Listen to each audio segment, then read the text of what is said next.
Le moment tant attendu est arrivé la semaine dernière. Après des travaux de restauration majeurs, la grande ferme de Saint-Joachim a été officiellement inaugurée en présence d'élus de la région. 2,11 millions de dollars ont quand même été investis, dont 1,6 provient du gouvernement du Québec. C'est pour préserver les valeurs archéologiques de l'établissement que des travaux étaient devenus nécessaires. Le bâtiment de la grande ferme célèbre d'ailleurs cette année ses 150 ans d'existence.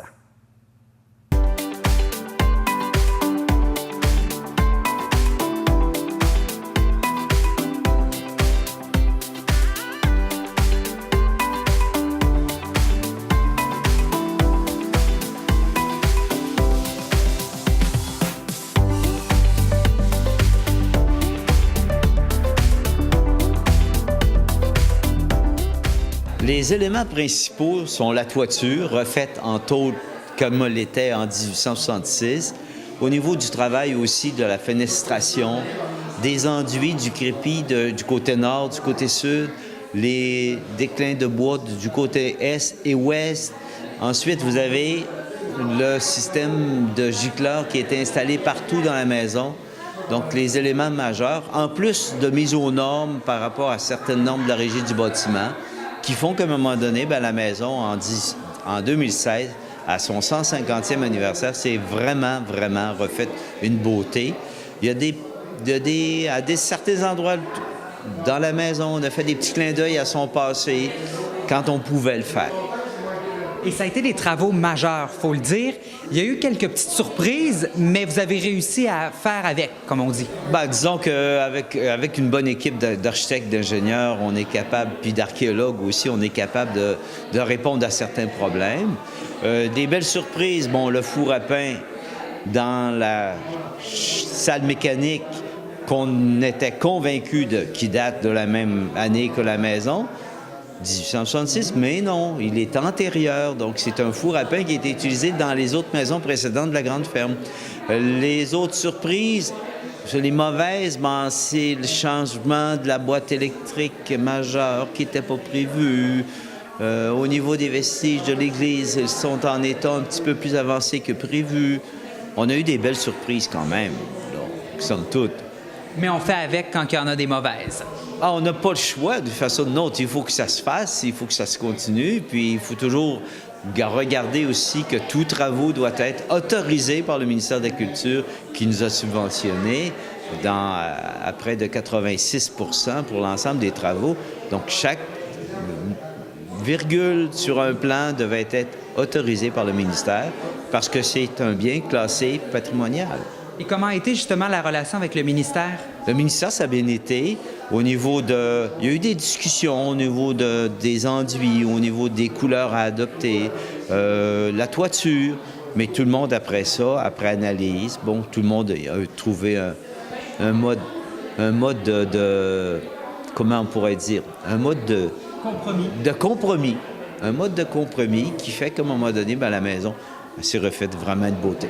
Et là, on a refait une beauté pour le 150e anniversaire. Qu'est-ce que ces travaux-là vont vous permettre dans le quotidien? Qu'est-ce que ça va améliorer?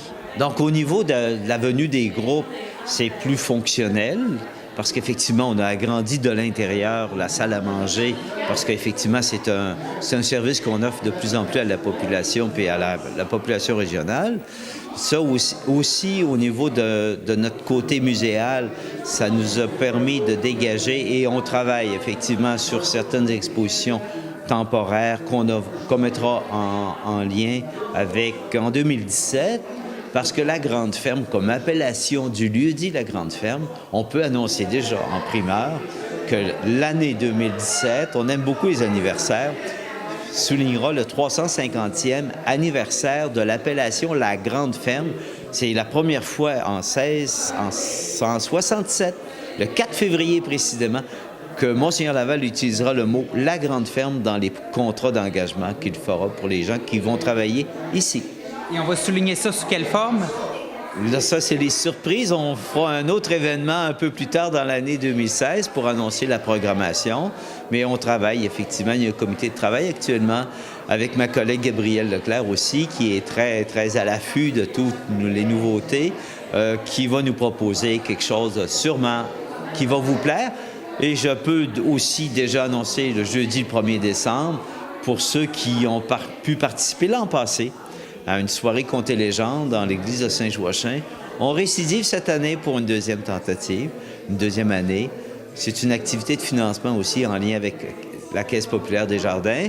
Et si vous êtes toujours intéressé par notre tarte au sucre, notre traditionnelle tarte au sucre, n'oubliez pas, jusqu'au 17 décembre, vous pouvez commander notre tarte au sucre qui fait fureur actuellement. 1,6 million que le gouvernement du Québec a octroyé ici à la Grande Ferme. Pourquoi c'est important pour le gouvernement de contribuer? Bien, il est définitivement important pour le gouvernement d'appuyer d'abord les lieux riches de patrimoine comme la Grande Ferme. C'est un espace qui est reconnu au-delà de la Côte-de-Beaupré, bien sûr, mais partout au Québec et même ailleurs. C'est un pan de notre histoire qui est important et on doit protéger les bâtiments patrimoniaux et faire en sorte qu'on puisse encore les conserver pendant plusieurs années et permettre aux citoyennes et aux citoyens de les visiter. Et que pensez-vous du résultat que vous voyez aujourd'hui? J'ai visité la Grande Ferme récemment lors d'une visite, et vraiment, ce qui a été fait avec le souci du détail, de bien reproduire également et de faire en sorte que la mise à niveau actuelle soit vraiment riche. Je pense par exemple au système de gicleurs qui a été installé ici à la Grande Ferme. On me disait que c'est un système de gicleurs unique et qu'ils sont, je crois, les seuls à l'avoir dans la région. Alors, on va préserver ce bâtiment encore plusieurs années et on veut accompagner, bien sûr, la Grande Ferme pour le faire. Et vous avez souligné aussi la synergie qu'il y avait eu entre tous les acteurs pour arriver à ce résultat-là aujourd'hui.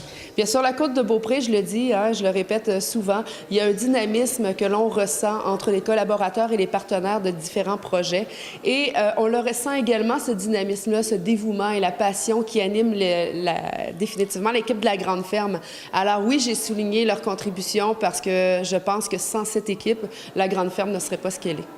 Mais quand tu as vu les travaux évoluer, c'est sûr que quand tu vois le résultat, c'est un wow, c'est un coup de cœur.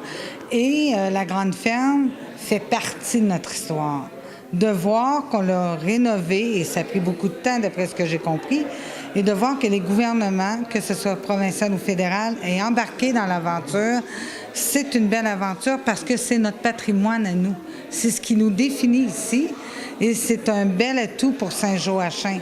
Qu'on parle de la Grande Ferme, qu'on parle de la cuisine de la Grande Ferme, c'est un must partout. Alors, pour moi, c'est un wow, c'est un accroche-cœur. Et j'invite les gens, non seulement de la Côte, mais les gens de la grande région de Québec et de Charlevoix à venir nous visiter et à venir contempler ce chef-d'œuvre. Et vous parliez en conférence de presse de synergie. Il y a eu une synergie entre les acteurs. Je pense que c'est important pour vous que tous les acteurs se mettent ensemble sur la Côte-de-Beaupré pour arriver à de grands projets. On n'a plus le choix. Il faut travailler ensemble parce que de plus en plus, on s'aperçoit que si on travaille en silo, on n'arrive à rien. Travailler ensemble, bâtir ensemble, ça va emmener notre jeunesse, votre époque, à revenir ici dans mon beau grand comté. Et ce que j'espère, c'est qu'on continue à avoir des grands projets ensemble parce que c'est en travaillant ensemble qu'on bâtit. Les premières impressions, c'est de toute beauté. Je pense que le travail qui a été fait là, de conserver le cachet original, entre autres, les couleurs qui ont été choisies, on parle du mur ici là, qui est devant moi, conserver la couleur originale de 150 ans, c'est phénoménal. L'extérieur de la bâtisse, tant qu'à moi, c'est mon coup de cœur. Le gris, bleu-gris qui a été choisi. Puis c'est de voir en plus là, le second souffle qu'on vient donner à la maison et à tous ceux qui travaillent au sein de l'organisation là, pour promouvoir le patrimoine québécois. C'est super. On est très, très fiers. Moi, je suis fier. Alors, on invite les gens à venir à Saint-Joachim admirer ce magnifique bâtiment. Absolument. Je pense que c'est la place à visiter sur la Côte-de-Beaupré. Il y a bien sûr le centre d'initiation au patrimoine, mais il y a aussi la municipalité en tant que telle avec ses bâtiments patrimoniaux. Il y a la réserve nationale de faune. C'est super. Je pense que c'est l'endroit idéal pour venir faire une promenade d'automne, entre autres. Je vous remercie beaucoup. Ça m'a fait plaisir.